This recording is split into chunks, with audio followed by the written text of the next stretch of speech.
I'm Terrence McNally. Welcome to Free Forum, a world that just might work. I'm going to be speaking today with Diana McLAIN Smith about the ideas and resources in her book, Remaking the Space Between Us, How Citizens Can Work Together to Build a Better Future for All. And you can learn more at Remaking the Space, all one word, remakingthespace.org. It's also on Substack.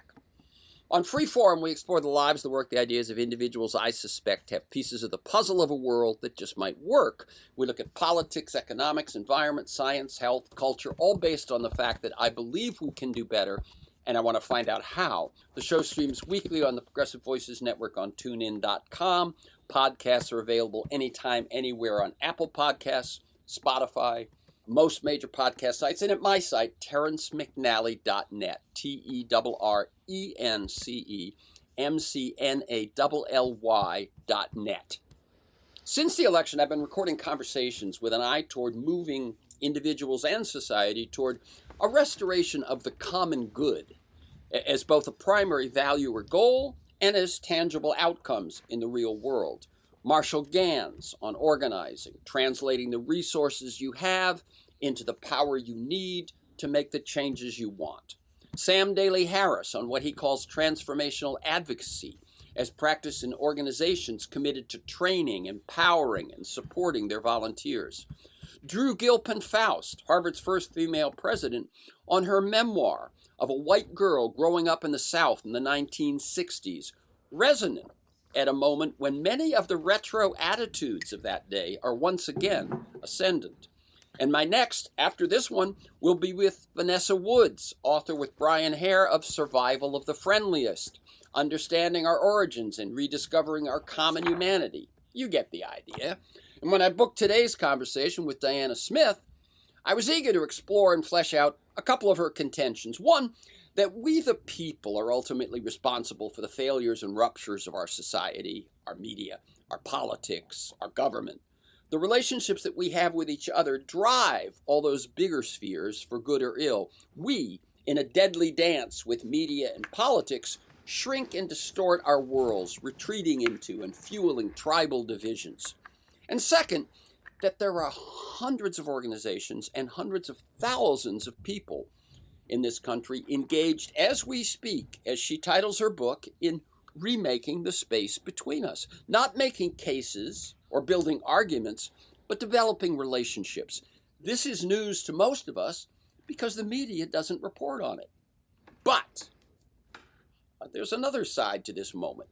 Donald Trump is arguing to the Supreme Court that their immunity ruling has already given him unrestricted power to fire people, asking the court to overturn a lower court order blocking his decision to fire the head of the Office of Special Counsel, an independent agency whose mission is to safeguard whistleblowers in the government and enforce ethics laws. And I see three possible outcomes, and two of them, if the court rules for Trump, or if they rule against him and he defies their decision, as making very clear the constitutional crisis we confront. And this past week, Defense Secretary Hegseth declared that NATO membership for Ukraine was unrealistic and suggested Kyiv should abandon hopes of winning all its territory back from Russia.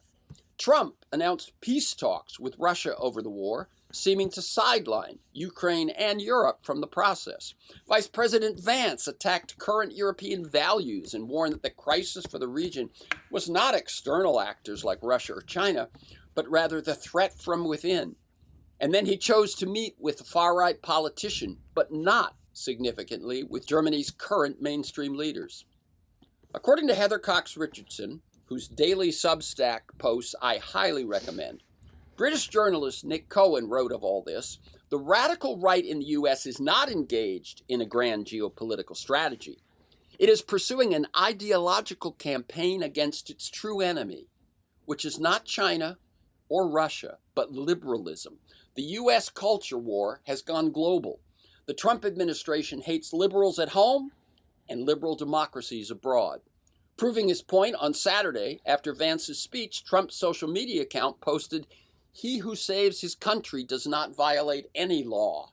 This message, attributed to Napoleon, not only claims the president is above all laws, but signals to his supporters that they should support him with violence if necessary.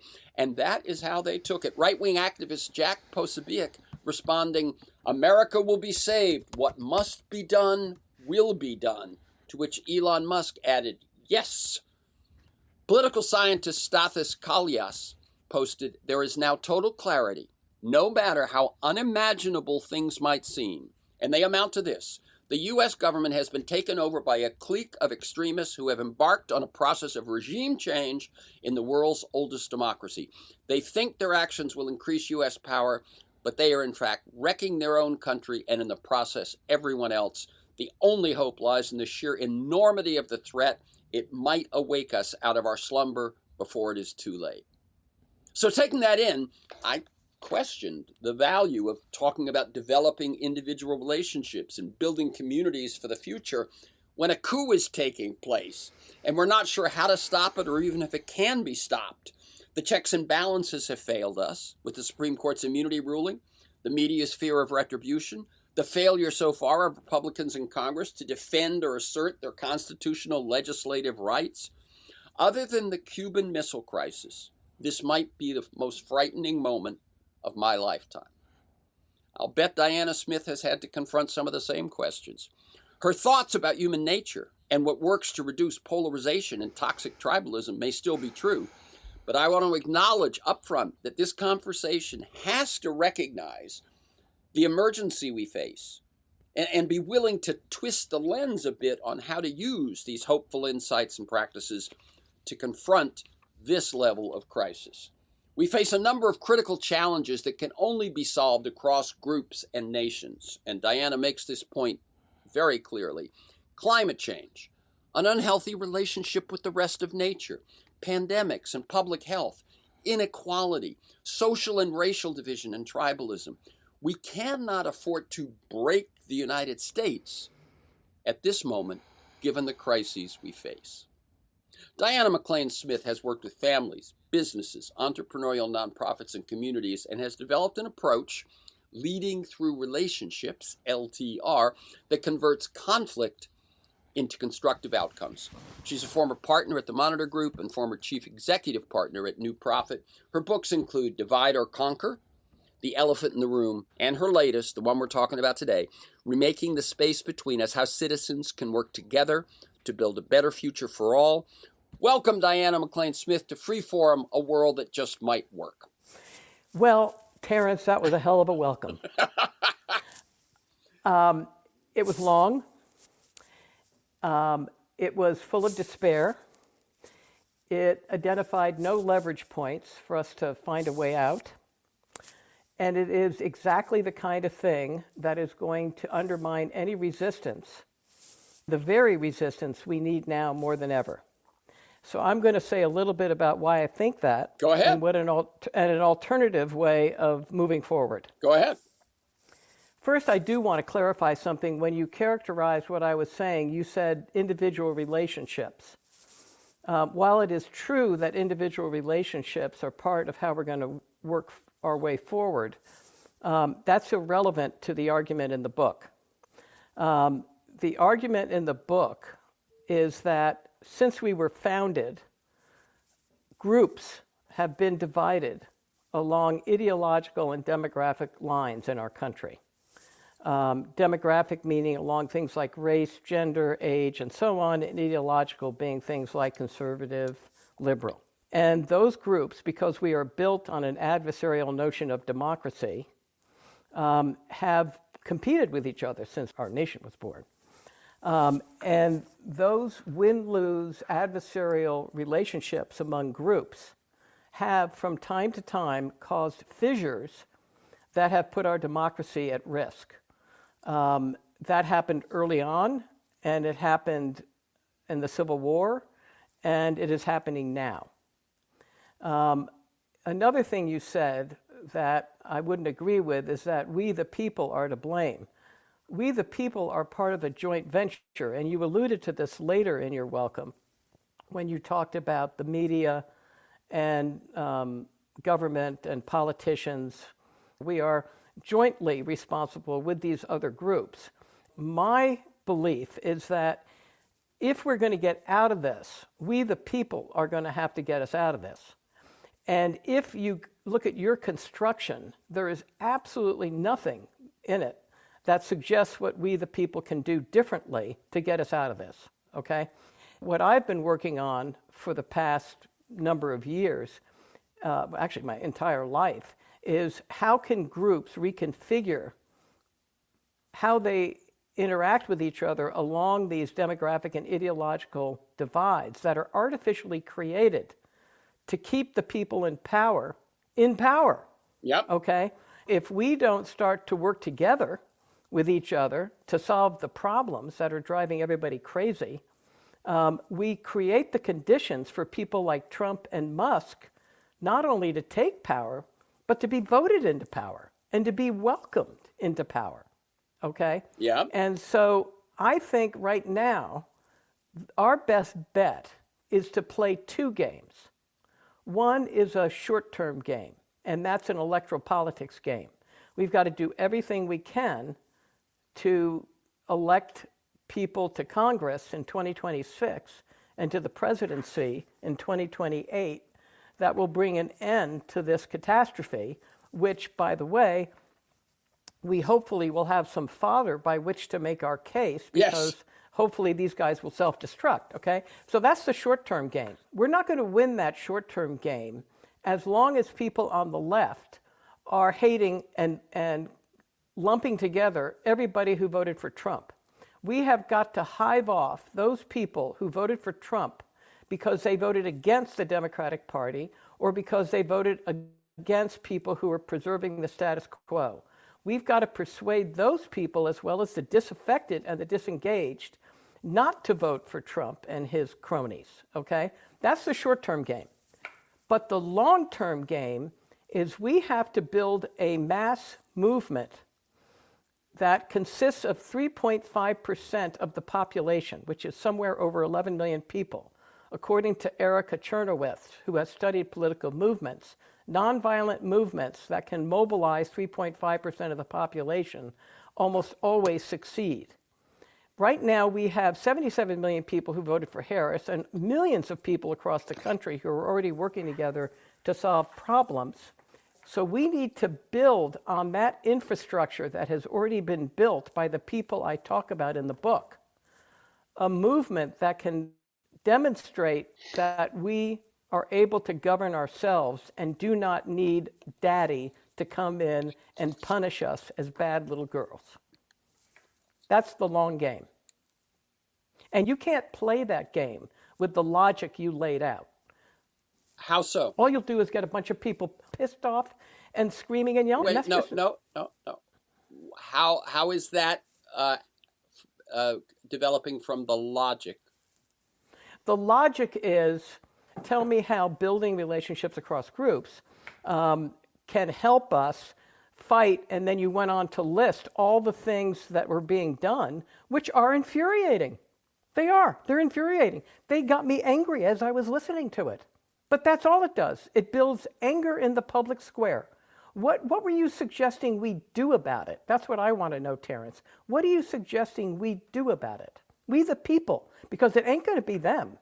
What I'm suggesting we do about it, and I thought that was clear, was that we listen to people like Marshall Gans, Sam Daly Harris, you, Vanessa Woods, and we take wisdom and practice from their insights. That did not come across. You started out with that, and then you took a left turn. Maybe I completely misread you, in which case I apologize, and I will listen to it. But it seemed to me you were going on the kind of rant that is absolutely driving people to despair and give up. There's a quote from John Adams. "Oh, my soul, I'm weary of these dismal contemplations. When will mankind listen to reason? Remember, democracy never lasts long. It soon wastes and exhausts and murders itself. There never was a democracy yet that did not commit suicide." That's where what you said brought me. Oh, well, there you go. What I was saying was let's let's do what I've been doing, as I said, since the election, which is trying to fortify people with paths forward that see a very different vision and a very different set of possibilities. But let's not ignore that the crisis. Let me put it this way: when I picked up your book, decided to invite you and so on, I didn't realize how fast and how aggressively the Constitution, for instance, would be thrown into crisis. Well, I did. I'm not the least bit surprised, just for the record. I wasn't surprised when he got elected in 2016, and I wasn't surprised now. For the reasons I said before, we have had these divides since we were founded, and we have fought with ourselves since we were founded, and we were setting ourselves up for this moment. And the only ones who can bring us back are us. And of the people you mentioned, the one to me that has the most legs going forward is not Marshall Gans, who, by the way, I think is a terrific person and a great thinker, but was made for a different era, okay, when people listen to narrative. I think of the people you mentioned, the one I have the most faith in as bringing us forward is Brian Hare and Vanessa Wood. Mm-hmm. Because I think our democracy, based on an adversarial democracy, has reached an end, and we have to reconfigure ourselves as friends working on common problems. And if we don't do that, we are not going to survive. So it is survival of the friendliest, not the fittest, that we are dealing with right now. Mm-hmm. No, I quite agree.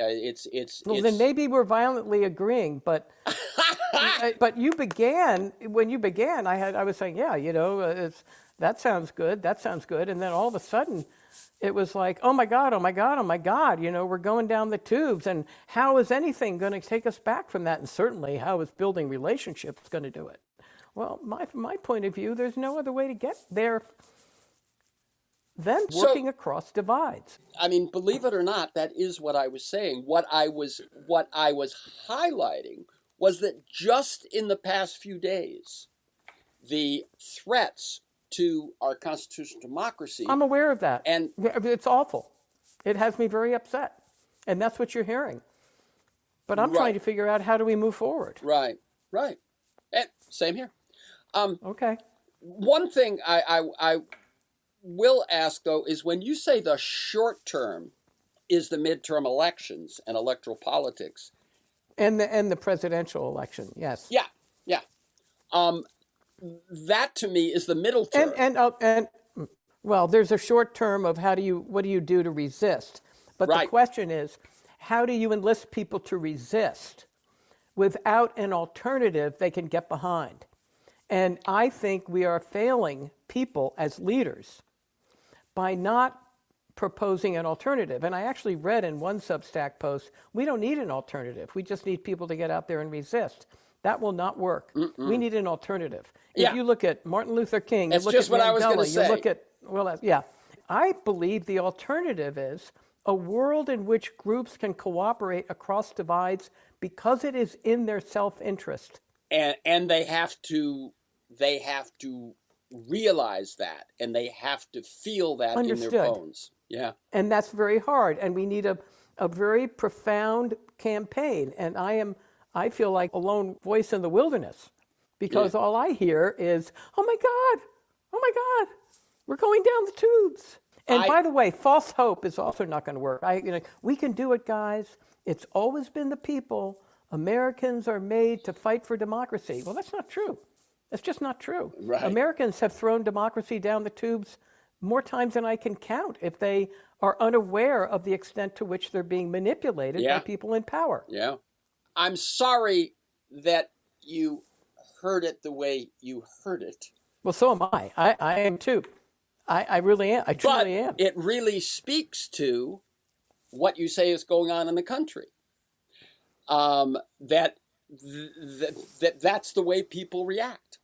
By the way, I wanted to remind people that I have done an interview with Erica Chenoweth about her work on When Resistance Succeeds. and her point that Diana made, which is that she has found, and this is not speculation or like, wouldn't it be nice? This is research, that when 3.5% of the population resists, that usually tips the entire thing. So you can look at her work, or you can go and find the podcast that I did with her, and the nuance there about why nonviolent protests work better than violent ones is that the violent ones tend to remain with those people who are willing to be okay with violence.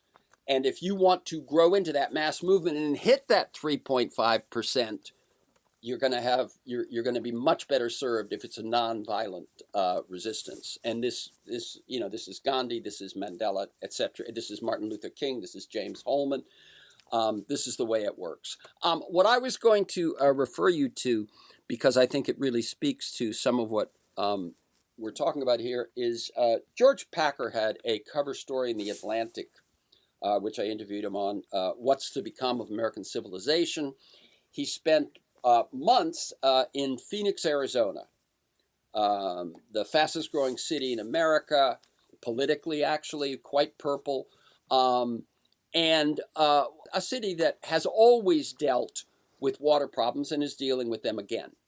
And what the biggest takeaway I had from his article, and he agreed pretty much, is that Phoenix could solve its water problems in the 1980s. They came together and they actually put together policies that have pretty much worked within the geographical area they were looking at.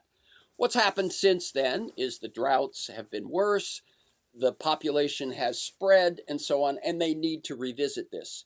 The difference is that in the 80s, you reached agreement between competing interests. You had agriculture interest, environmental interest, developer interest, citizen groups, etc. And he said, now you have enemies. And the difference makes it impossible to solve problems. I think this is very much what you're talking about, right, Diana? Nelson Mandela said, if you want to work with your enemy, then you've got to make your enemy your friend. The point is you're absolutely right, we have turned each other into enemies. It's the logical consequence of two things. One, the fact that we have always lived in these segregated groups, and still segregated, along racial, gender, age. I mean, along every single line you can imagine. We've lived in primarily separate groups along demographic and ideological lines. And then you add on to that the kind of dislocations and threats that we've experienced the past 50 years, where the problems in the world no longer respect boundaries. Pandemics, climate change, migration, it's all crossing boundaries. There is no safe place in the world, so people are under tremendous threat. And so they cling more and more to these closed, insular, small groups of the same ilk, and they distance themselves from people who are different from them. And they imagine that those interests, which you referred to as competing interests, are only competing interests, as if there are no overlapping interests, or as if there are no different interests that might be creatively met through collaboration. Yeah. Let me ask you a question that just occurred to me as you were speaking. What if you had responded to my introduction by saying, I'm surprised you said that? What are you worried about? I would have been a much better person than I'm capable of being right now. As Diana knows, I am quoting her. Yeah, no. I couldn't agree with you more. And, I took 3 weeks off. I was so devastated by the result of the election. Yeah, I've heard, actually, I've listened to podcasts that you did prior to the election, and it was clear that you had a bit of optimism. So, this is Free Forum, a world that just might work. I'm Terrence McNally. I'm speaking today with Diana McLAIN Smith about the ideas and the resources in her book, Remaking the Space Between Us, How Citizens Can Work Together to Build a Better Future for All. And you can learn more at Remaking the Space. And there also is a Substack with that same moniker.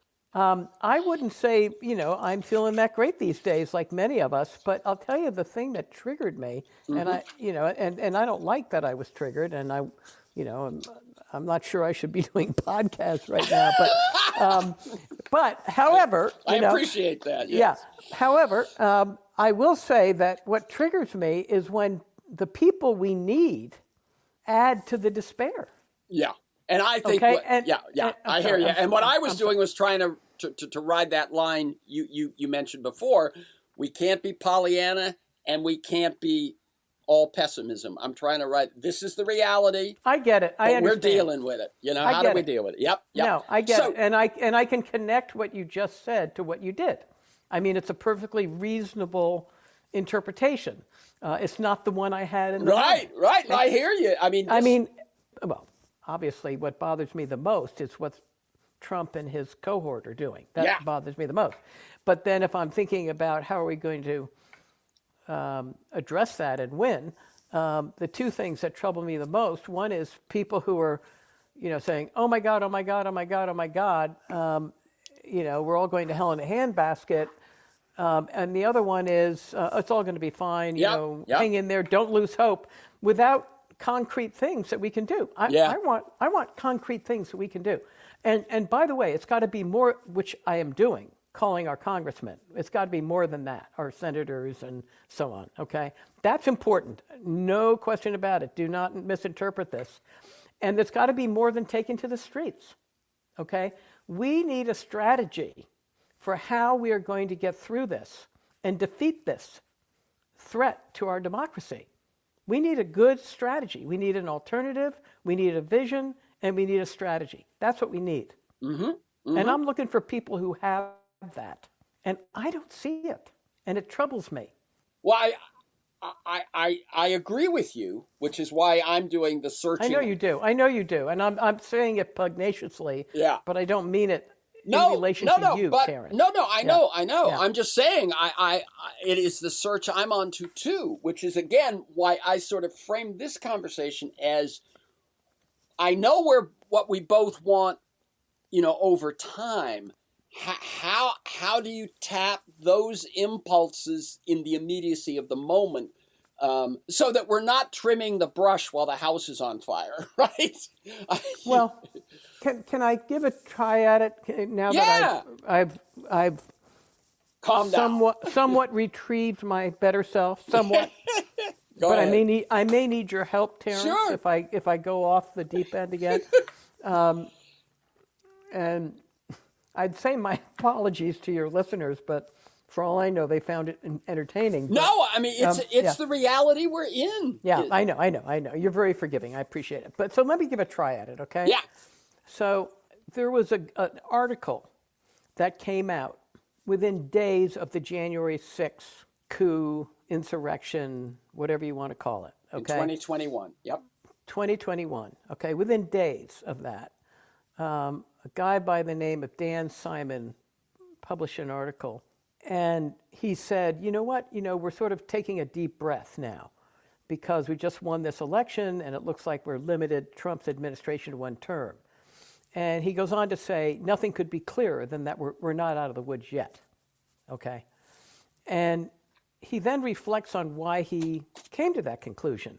And it was because he had just come across a book that had been recommended to him by a guy named Richard Hamilton. And the book was called Who Voted for Hitler? And that was the name of Simon's article, too, okay? And the book traces in gory detail the municipal elections in 1928, 1930, 1932, and 1933, okay? And it's how Hitler first gained and then consolidated power. And it is so similar to how Trump gained and consolidated power in the U.S. It's unnerving, okay? And so Hamilton ends the book. This is now in 1980 that Hamilton wrote this. It's not like we haven't had warning signals. Right. Okay? And he said, regrettably, one again sees the emergence of political gangsterism and the surfacing of totalitarian aspirations in many places throughout the world. And then he goes on to say, different words, different symbols. And he goes, it is as if human beings were condemned to experience such things as a phase and an ever-recurring cycle. There is a task for the genuinely critical intellectual to break that cycle, to assure a more human course for human affairs. Now that, to me, was a very important sentence, because that task has never been more urgent, and not just for the critical intellectual, but for all of us, okay? It's for all of us to take on that task, okay? And the thing I wanted people to know is that millions of Americans are already undertaking that task. Yes. Okay? And they are wresting our democracy back from extremists, and they've been doing it for over 20 years. Right. And they've been rebuilding it on firmer ground. But the question we have to ask ourselves, okay, if we're going to succeed, is what leads this cycle to repeat? Because that's where the lever lies, okay? And I have a hypothesis. Do you want me to give it to you?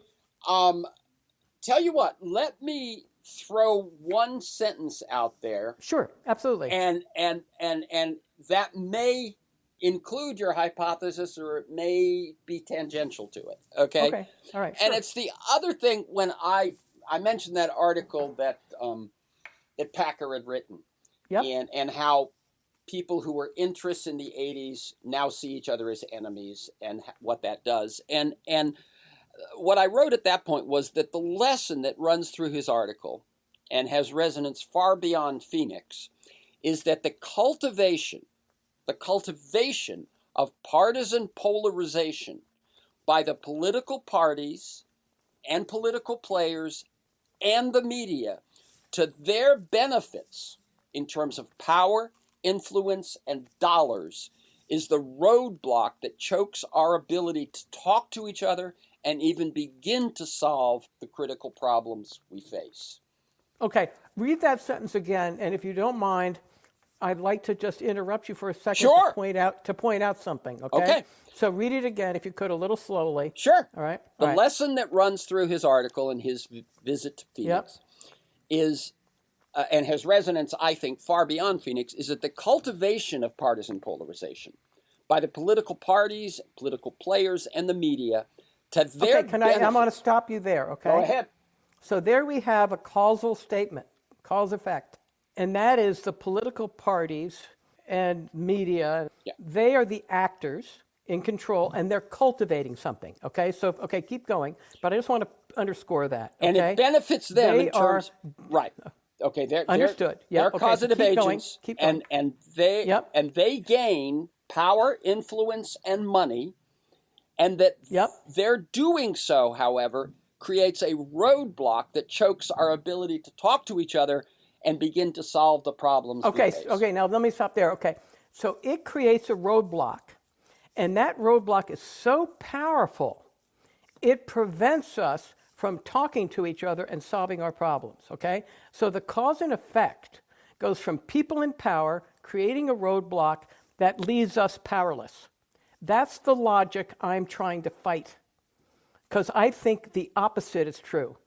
I think our inability to solve, we are vulnerable as a people because we live in these separate groups. Because we live in these separate groups and we never talk to each other. That has been true since our founding. That has made us vulnerable to being exploited by these people.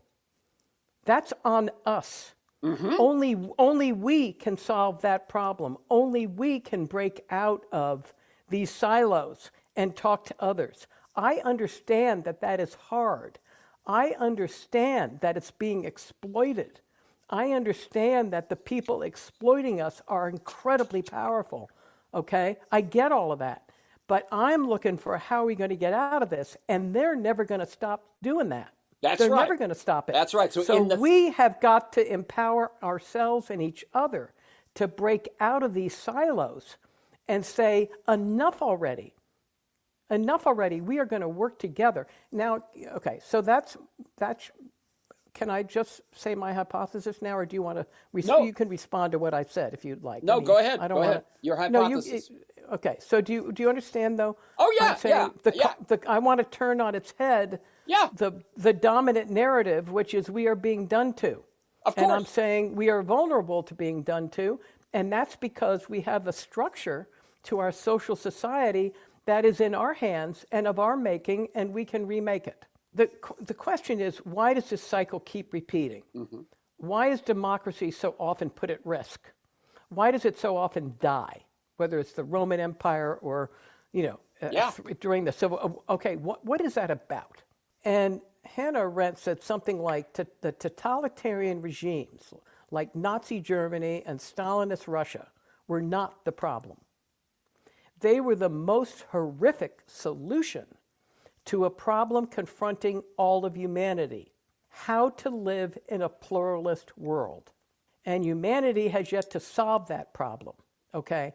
But the question is, what exactly is the problem that plurality presents? And how can we solve it without ceding power to authoritarians? So why is pluralism such a problem? And how can we solve it without calling on Trump as daddy? And to oversimplify what I say in Remaking the Space Between Us, the difficulty we face in a democracy like ours, because it's a multi-group democracy, is that people across different groups must arrive at solutions that work for most of us, if not all of us. And they have to do it in the face of forces that drive groups apart. Yes. And we do not pay attention to those forces, and I'd like to say what they are, because if we paid attention to them, we could counter them, okay? The first is a history in which people were sorted into groups and ranked along a hierarchy. Mm-hmm. That's number one, okay? And as James Baldwin said, history is not in the past, it lives on in all of us, Mm-hmm. okay? So we have a history in which people were sorted into groups and ranked along a hierarchy. The second is we share cultural beliefs. Win-lose, zero-sum cultural beliefs. We've all been raised with them. And those pit these groups that have been ranked along a hierarchy against one another. Mm-hmm. So that as one group tries to go up the hierarchy, it gets slapped down by another group, okay? That then causes those win-lose, zero-sum cultural beliefs among groups, that causes widespread institutional breakdown. That then generates widespread mistrust, okay? And then the last is universal cognitive biases and emotional defenses prevent us from seeing our own role in perpetuating these forces rather than changing them. And so we make ourselves vulnerable to people who are trying to divide us by not being able to solve problems that are affecting us in our communities. We can't solve them because we're fighting each other. We're seeing each other as enemies. Yeah. Because we can't solve them ourselves, we look to Trump to solve them for us. If we could solve them ourselves, if we could make pluralism work, if we could work together across groups, we wouldn't need Trump, who is seen as a strong, straight-talking, independent enough guy who can cut through all the constant bickering and solve our problems for us. But if we could solve them ourselves, which, by the way, millions of people are already doing across the country, but we never hear about it because the media doesn't cover it. Right. The media doesn't tell us about it, so we don't know about it. Right. I mean, okay? That's another contributing factor when you were listing those. Yeah, that's another contributing factor that doesn't explain it because I'm a citizen and I managed to discover them. Right. Because I went and looked for them. Right. Basically, what I was seeing was there's an external force trying to separate us because it's in their interest, and there's internal psychological, emotional, intellectual biases that we have that insidiously there's a history and there's institutions so and there's cultural beliefs. You got it coming from all sorts of directions. Yeah. What you're saying is if the problems are big enough to cause this alarm, they're big enough for us to figure out how to overcome all those things that are trying to keep us apart. I think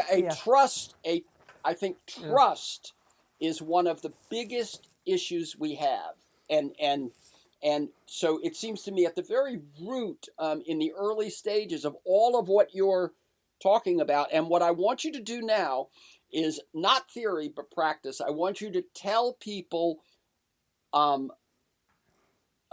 stories in groups that are doing the right thing, the path forward. We've ended up saying, God, as I said, the house is on fire. What do we do? But now let's talk about the long-term work that your book focuses on. I'll tell you all about it. I'll tell you all about it.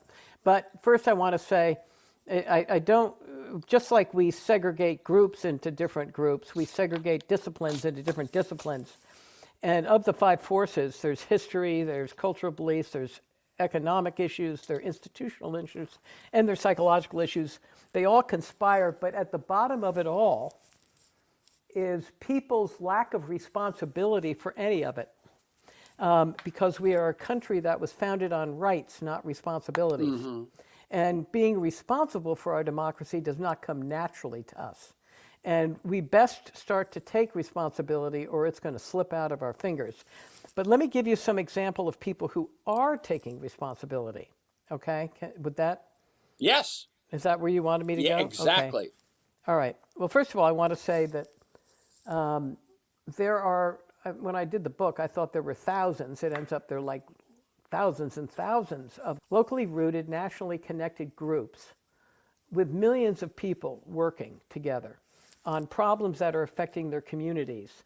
And in doing that, they are breaking out of these silos and working across groups and getting to know each other. So they didn't go into it trusting one another. They came out of it trusting one another because they were working on common problems and they discovered that they had more in common than they thought.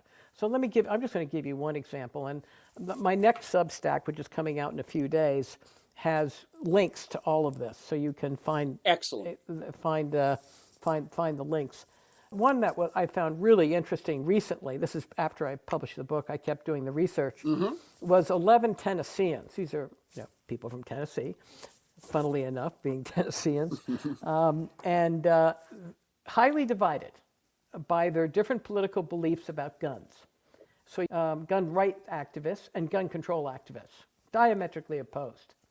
And after a school shooting, they decided to come together and see if they couldn't agree on a way forward, okay? And I think there were 11 of them. And the first thing they did was they talked about their experience they didn't immediately start debating the Second Amendment, okay? What they did is they talked about how they'd experienced guns in their lives, okay? So the gun rights activists talked about how guns had been something they did with their fathers or their sons and connecting with nature, and a lot of them were ethical hunters, and how you would go about making sure that if you were to shoot a deer or another animal, you did it in a way that was so the gun rights activists have this whole relationship with guns that they associate with all sorts of good things in life. And the gun control activists spoke about how they had lost people through gun violence, how it had affected their lives, the lives of their families, the lives of their communities. And on the video of their conversations, which again I will link to, you can see both groups sort of scratching their heads and saying, how come I didn't understand this before? I mean, right. Why is this new to me? Well, I would never have thought this, okay? Completely different than what I would have imagined. And they started working together, and after some number of weeks, I think it was, I could be wrong on the timing, they came up with a proposal that they jointly agreed to on reasonable legislation for curbing gun violence. And then they brought it to the Tennessee legislature. And of course, the Tennessee legislature didn't do anything when they brought it. They blew it off. And so, my biggest worry is that, a number of people would just say, well, you see what happens, you get to the legislature and it gets blown off, what can you do? And I go, well, they obviously never saw the movie Rocky. I mean, it doesn't matter how many times you're knocked down, okay? You get up and you get in there and you do it again. And you keep coming back, okay? And that's what these folks are doing. Another example that's very powerful, and there's a video too, is after October 7th in the Middle East, when Hamas attacked Israel and Israel retaliated by attacking Gaza. A Palestinian and Israeli, both of whom had lost people in that moment, got together to talk with each other about how they could break the cycle of violence together. It doesn't get worse than that, harder than that. Right. Do you want me to give some more examples? I'm happy to. Sure. Okay. You got Billings, Montana, and Lewiston, Maine were just examples. Yeah, Lewiston, Maine is a really good one because it's counterintuitive to what people assume. That's right. So Maine is the whitest state in the nation. It's so white, even their snow's white. And they have a city called Lewiston, which is the whitest city. And so it's completely white. And Lewiston is going down the tubes. It was an old mill town, and economically it was going down the tubes. And they had a town manager, this is probably 10 years ago, maybe a little bit more, and he said, the only way we're going to revive this town is if we get more people, because you need people to invite industry and business, but the people are leaving because there's no industry and business, so Right. it's catch-22. So he said, immigrants, that's our solution. But what do we do when most of the immigrants coming in are people of color? And he said, well, we'll make it work. So he went about recruiting Somalis who had settled in the southern part of the United States, but they were finding it very hard to gain traction there. And they had heard through informal immigration or immigrant networks that Lewiston actually had pretty good schools and inexpensive housing, and so they went to Lewiston. And things were going well, and they were starting to revive the industry, and they were opening up stores, and they were actually putting money in the coffers, doing the opposite of what people are afraid of, which is that they're going to take money away. And this is a great example of what we're up against. All of a sudden, the town mayor wrote a letter to the immigrant community saying to the Somalis, could you please slow down the rate of immigration because we can't afford to provide the social services that your community needs. And the liberal left, among whom I count myself as a paying member, but whom I think makes some big mistakes from time to time. Oh, yeah. Got into a huge uproar and started demonstrating against him, which then got covered by the New York Times because they love covering intergroup conflict. Love it. Oh, my God, it's what sells their papers. Yeah. And that then brought the Ku Klux Klan to town. Oh, my God. Okay? And that is what is wrong with what's happening. Okay, that sequence right there. Yeah. And that could have been nipped in the bud if after that letter, which, by the way, got interpreted very differently by different groups. Some people said it was a racist attack. Some people said he was well-intended but oblivious. And it went on and on and on. But the one that won out was he's a racist, and we have to fight back. And by the way, I mean, he very well could have been racist, but that doesn't mean that the best way to fight back is to do something so polarizing that you bring the New York Times to town and then the Ku Klux Klan.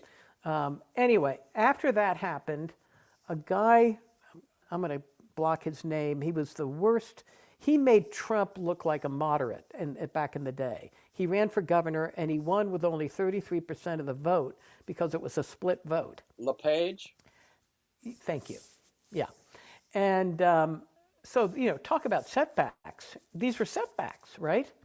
And instead, what happened is white Mainers and black Mainers, old Mainers and new Mainers, meaning, immigrants, came together and built the Maine Political Alliance. And it was a multiracial, multi-class alliance that was able to fight back on many of the things that LePage tried to pass, and also got ranked choice voting, which in Maine ended up making it so that people like LePage, it's a controversial election mechanism for complicated reasons. But in this case, we've dealt with it on the show, but we won't go into it right now. Simple. But there are alternatives to winner take all. there are alternatives to winner take all, and it's a necessary but insufficient solution, and it won't get passed as long as we, the people, are so divided. So, but that said, it did help get LePage out because he couldn't win under that construct.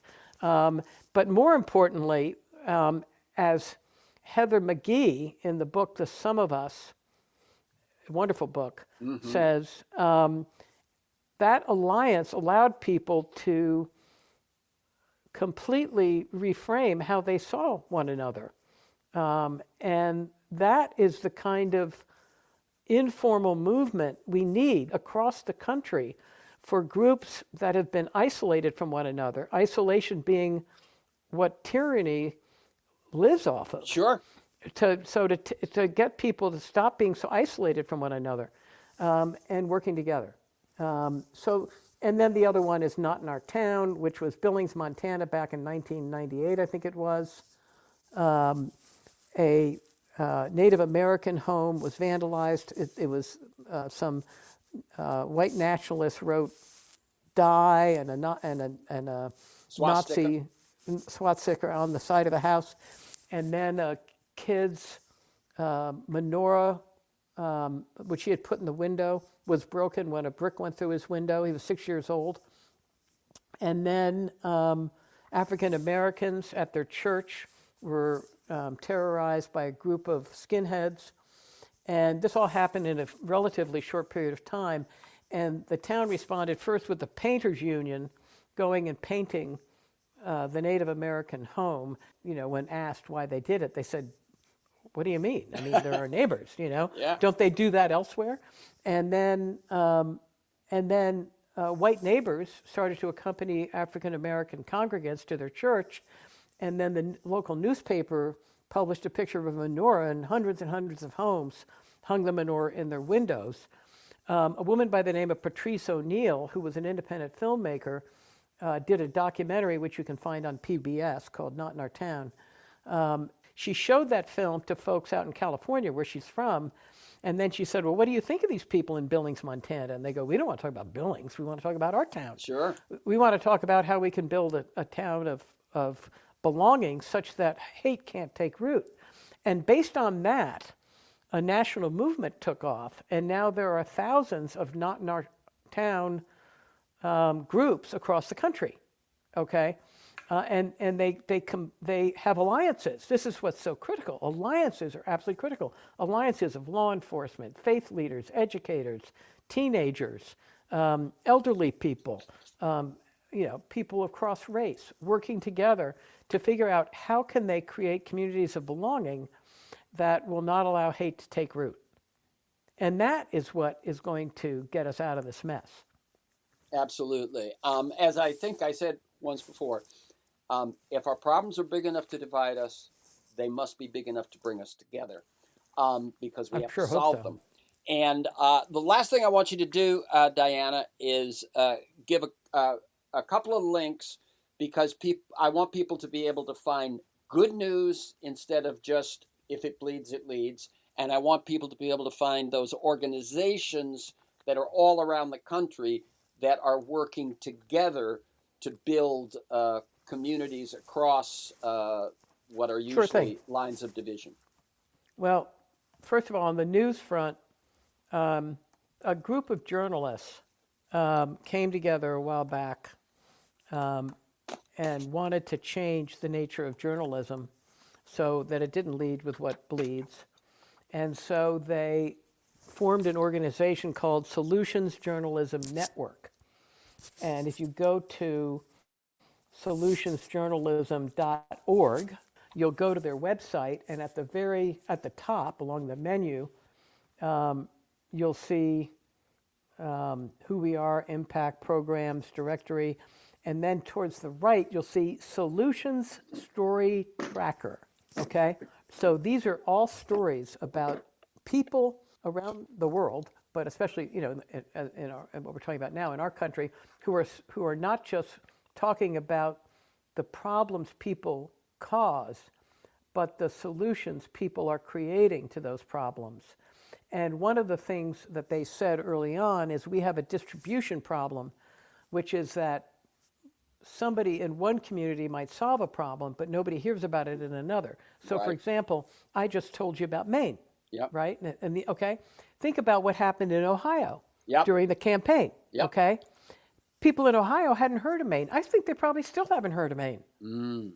Okay, that's really a problem because it's the identical problem. Oh my God! As you were saying it, Yeah. that's what I was thinking. Of course. Absolutely the identical problem. And there were a lot of people in Ohio who were fighting the divisiveness. The father of the little boy who got killed on the school bus in an accident with an immigrant who didn't have a valid license, that event got blown up.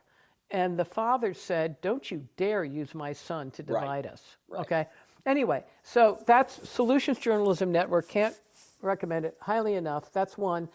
Obviously, the book is another place. You can find a gazillion stories. And the website. Well, the website's important because I've worked very hard to create two sections. One's called Listen and Read, and the other's Learn and Act. And under Learn and Act, you will see a lot of organizations listed there. Okay. Yeah, let me just say to people, I Yeah. always on this show say, and the website to learn more. Very often that website might just have their bio and a few articles.